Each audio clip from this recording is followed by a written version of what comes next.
Are you a songwriter? Are you looking to turn your songwriting passion into a full-time gig? Whether you are just at the start of your songwriting journey or a seasoned industry professional, this show is made for you.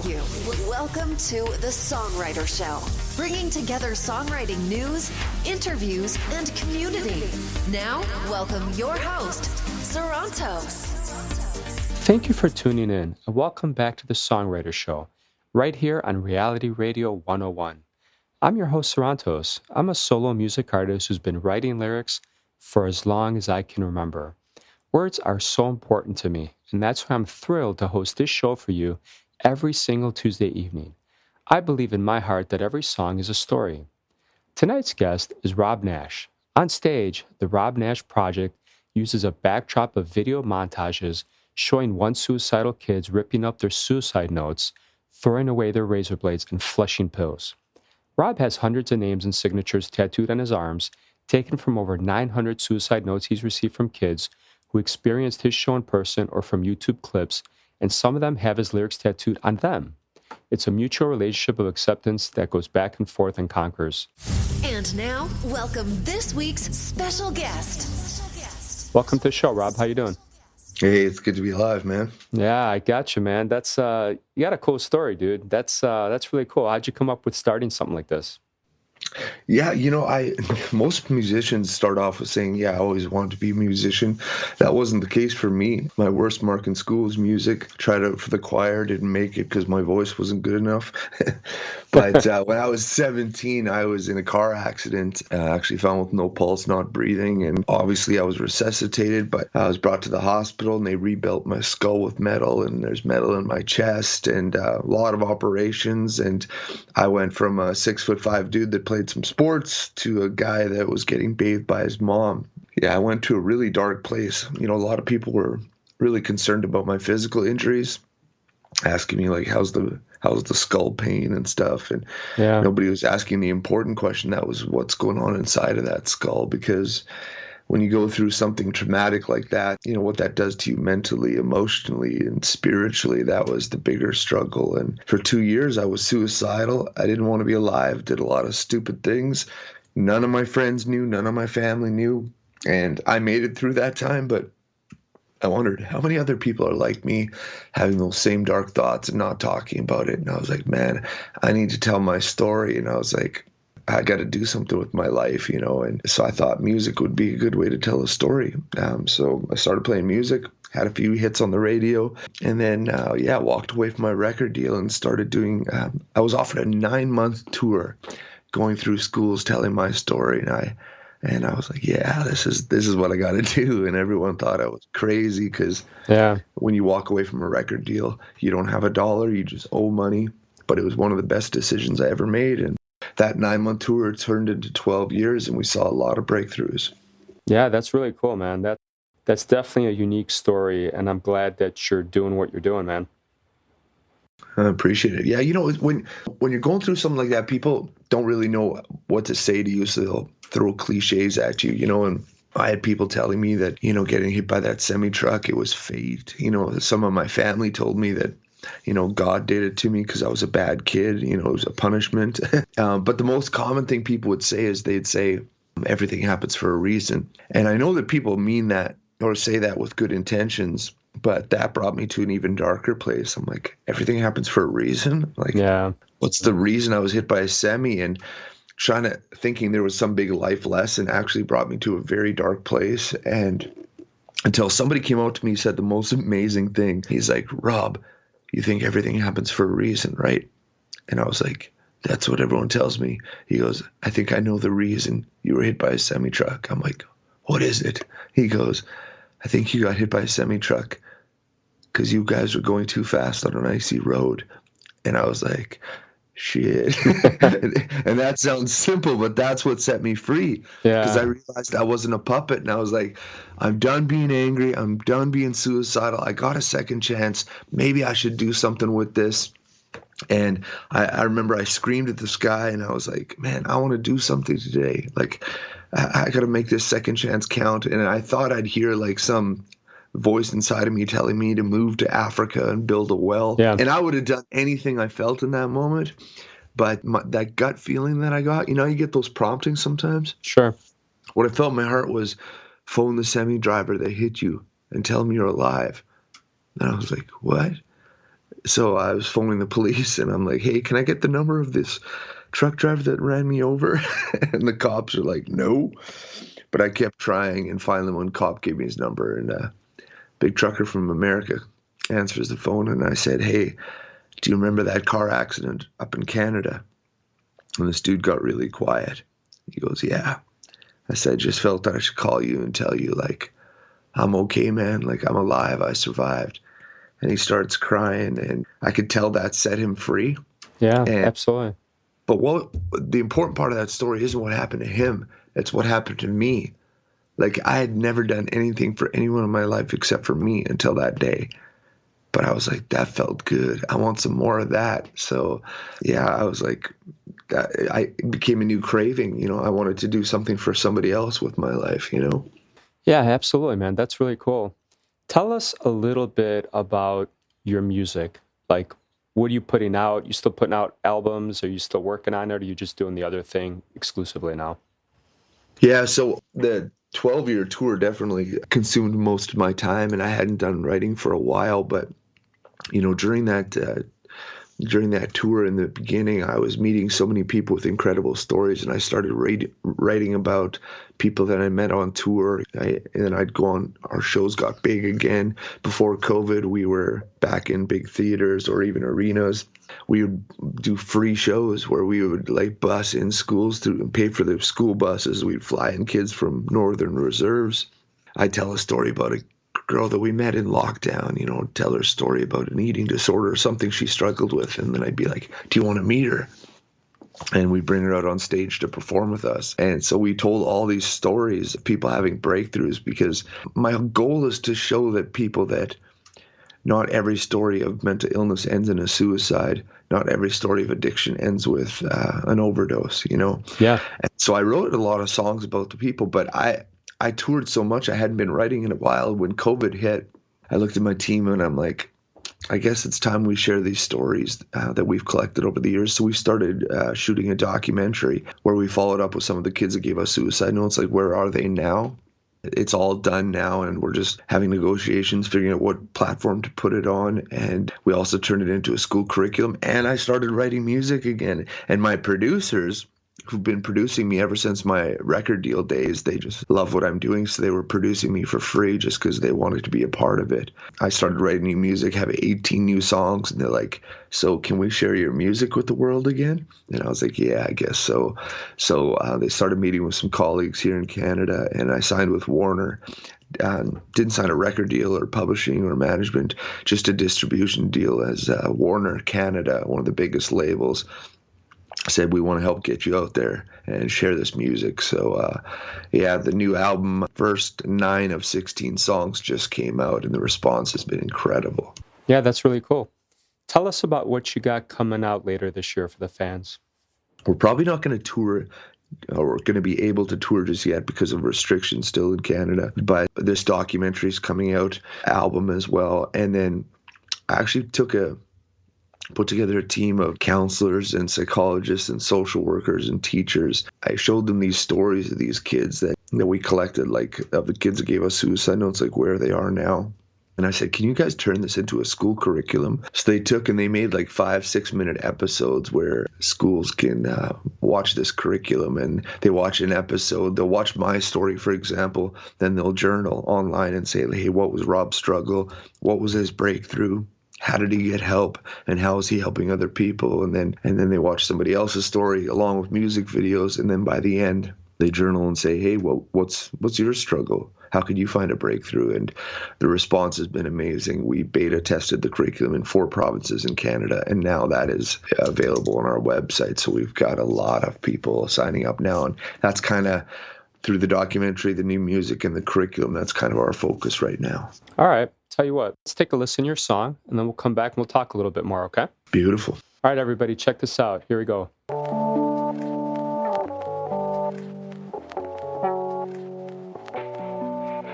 You crossed my heart and I hope you're fine. You better understand you're never far behind. The moment always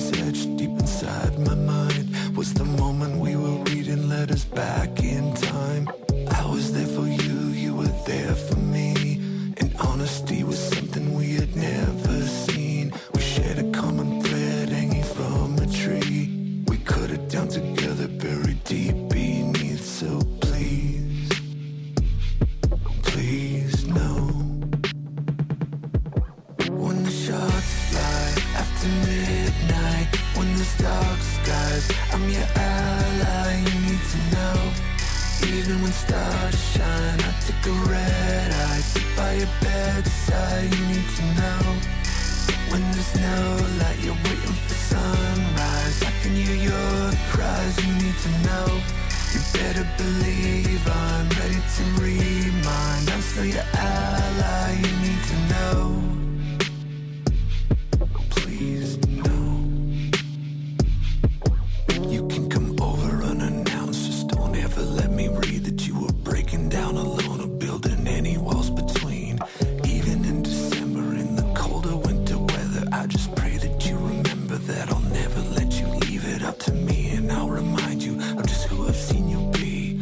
I was always hiding, but you always saw beneath. Was shaking at the knees, but you wouldn't leave me be. Then we held each other tight, and you were everything I need. So please, please know.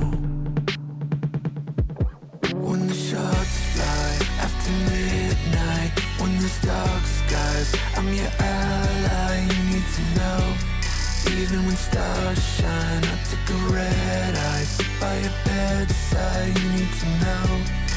When there's no light, you're waiting for sunrise, I can hear your cries, you need to know. You better believe I'm ready to remind, I'm still your ally, you need to know. Please know. Just don't let go. When the shots fly after midnight, when there's dark skies, I'm your ally, you need to know. Even when stars shine, I take a red eye, sit by your bedside, you need to know. When there's no light, you're waiting for sunrise, I can hear your cries, you need to know. You better believe I'm ready to remind, I'm still your ally, you need to know.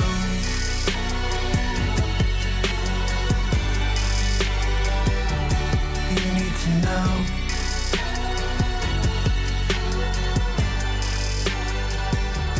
You need to know.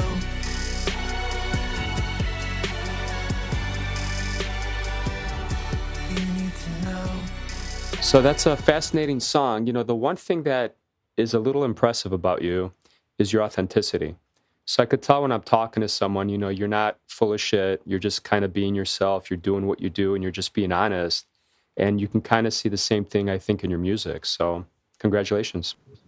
I appreciate it. Yeah, you know what? Well, when you're doing something like this, young people especially, like they're sitting in the audience, they can smell BS a mile away. They want to know it's genuine, and that's why I never really had cameras following us around on this tour. You know, I didn't want anyone to think this was a publicity stunt. Our tour was growing. You could see, you know, everybody sit down in the audience. They're going, "What's the catch? Is this a publicity stunt?" And they're like, "No, there's no cameras." And they're like, "Well, what did he charge to do this?" And they're like, "Oh, it's free. He does this all through his charity." "Oh, okay. What is he going to sell us?" And it's like, "Nah, our music's free," you know. And once they saw that, especially when I was started doing shows on reservations, like indigenous reservations, here comes another white boy trying to save the day, you know. And Yeah. But once they saw I was genuine, not only was I welcomed, I was embraced, and I was actually given my spirit name. The indigenous people call me Bear Chief, the protector. And I tattooed on my right hand the head of a bear with chief across the fingers. And to me, that was the greatest honor, being embraced by their community. Yeah, that's very cool.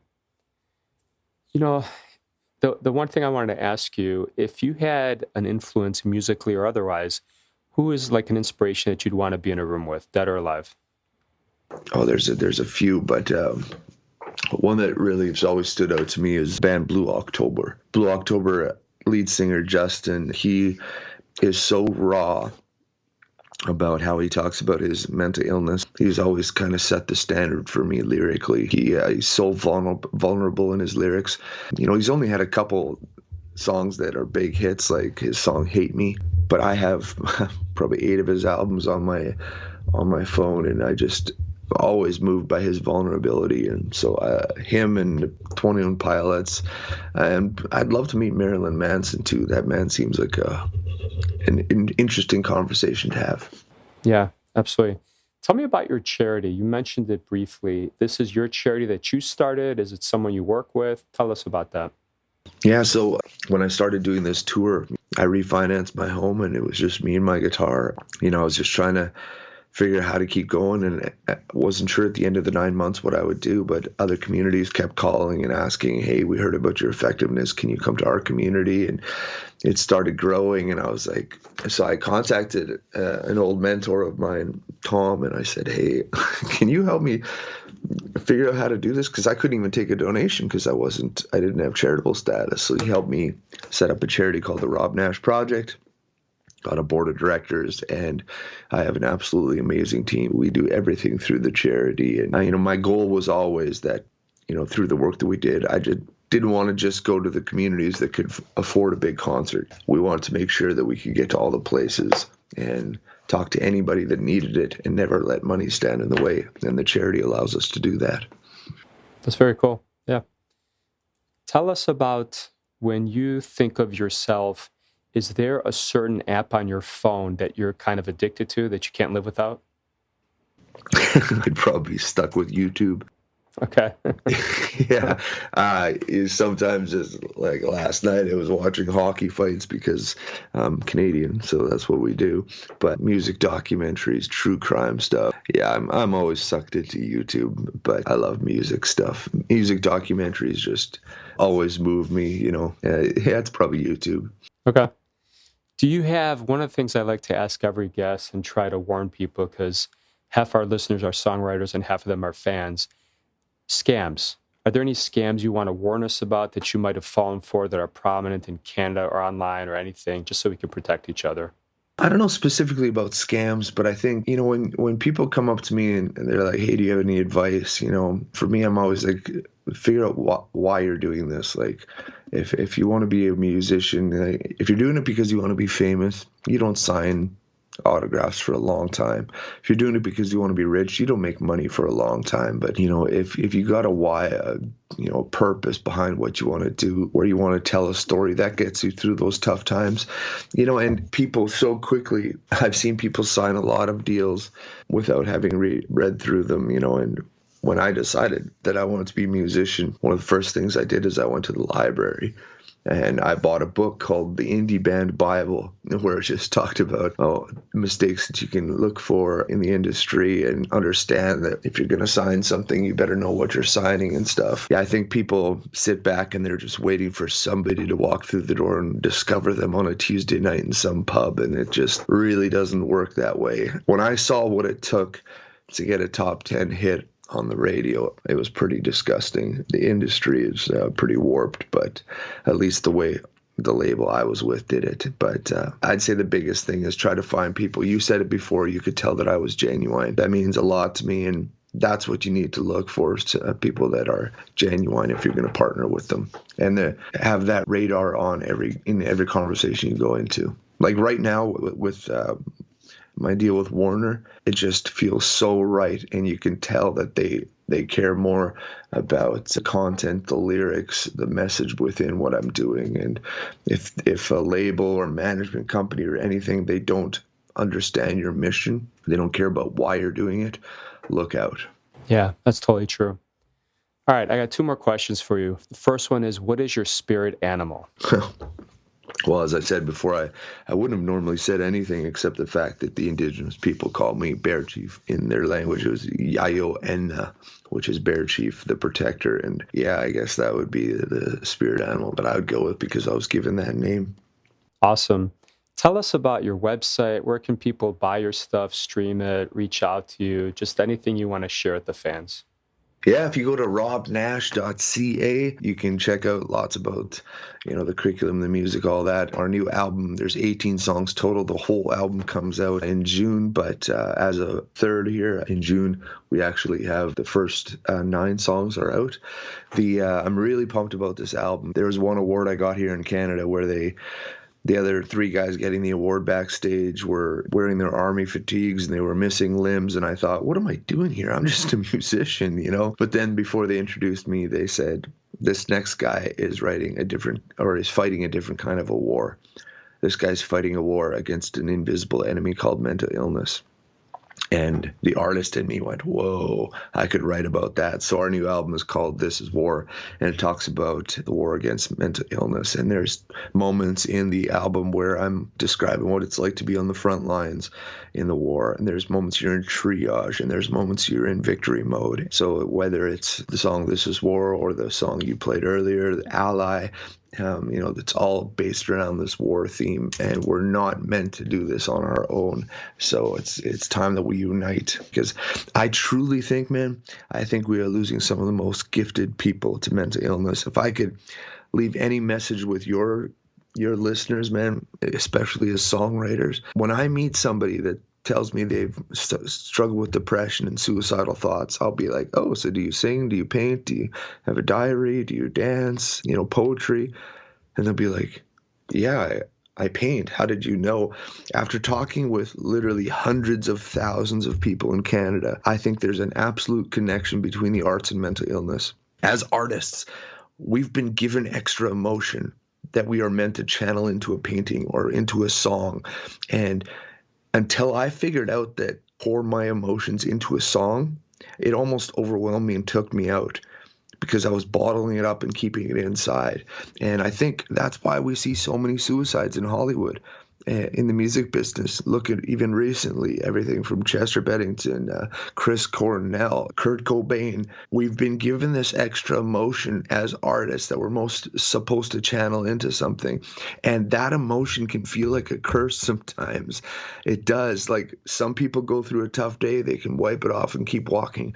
Us artists, we can't. My dad passed away in this last year, and man, it overwhelmed me. And I watch some people go through a tough day and they can wipe it off and keep walking. I can't. I have this extra emotion, and I thought I was cursed with it until I realized it wasn't a curse. It was a gift. I could channel this emotion into a song, pour those emotions that you have into songs, into a painting, into poetry, find a way to get it out there. This girl just came up to me at the mall the other day, and she's like, Rob, I'm a huge fan. I have depression. I have suicidal thoughts. And I was like, so you're like me? And she's like, what do you mean? I'm like, you hurt deeply, but you love deeply too, don't you? And she was like, yeah. I was like, you hurt deeply, but you can see when others are hurting, can't you? And she's like, yeah. And I was like, yeah, you have what I have. And it sucks sometimes, but you can help a lot of people with that. Isn't it interesting that we get diagnosed with depression? We don't get diagnosed with empathy, because there are some beautiful parts of my emotion that I wouldn't give up, even though at times it's really overwhelming for me. So for me, it's all about, I'm not against doctors. I'm not against psychiatry or medication. I've seen it do wonders for people, but don't shut off that emotion. Channel it, because you have something inside of you that the world around you needs. Yeah, that's awesome, man. Listen, I want to thank you so much for being on the show tonight. Loved having you on, man. Awesome. I really appreciate it. You're welcome, man. So to all the fans out there, thanks for listening to the two of us. We both hope your unique story gets heard around the world. My name is Sarantos. Please join me every Tuesday night to hear other amazing artists share their fascinating behind-the-scenes stories right here at the Songwriter Show on Reality Radio 101. And tonight, I'm going to leave you with one of the coolest places I've ever visited. Every songwriter should spend some time in Nashville. Have a great night, everyone. Love you guys. We enjoy victories, but they're few and far between. We see a picture and we know what it really means. So to get better daily, struggle chasing bright lights. We're always hungry and working, chasing vibes every night. But there's a secret most don't know. I was told it long ago. It'll help you rock your show. Every songwriter needs to spend some nights here in Nashville. It's just what you gotta do to let the music come to you. Every songwriter needs to spend some nights here in Nashville. That's what we've gotta do. Why don't we stay a night or two?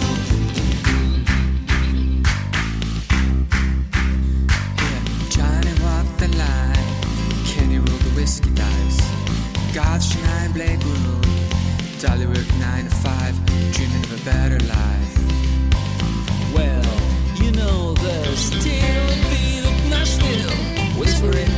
is here. If you wanna climb the charts, the breathe of the past and magic here.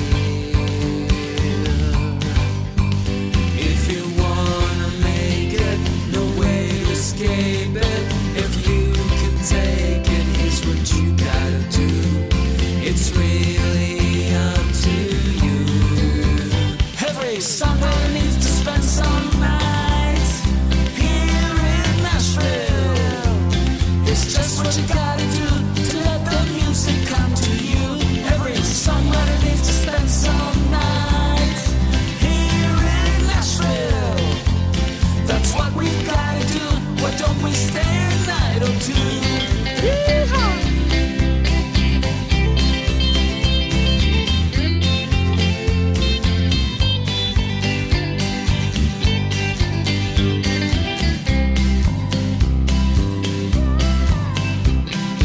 Every songwriter longs to stride the stage at the Grand Ole Parade to the cheers of 8,000 music fans. Hey, hey, hey. Every songwriter needs to spend the night here in Nashville.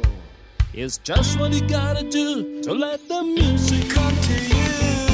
Every songwriter needs to spend some nights here in Nashville. So now, you know what you gotta do to make it like the Bakers do. Thank you for listening to The Songwriter Show. To keep the momentum going, head over to www.songwritershow.com and join our free music community of artists, songwriters, and producers. That's www.songwritershow.com. This program was mixed and mastered by Landis Maitland Whitelaw at landismaitlandwhitelaw.com.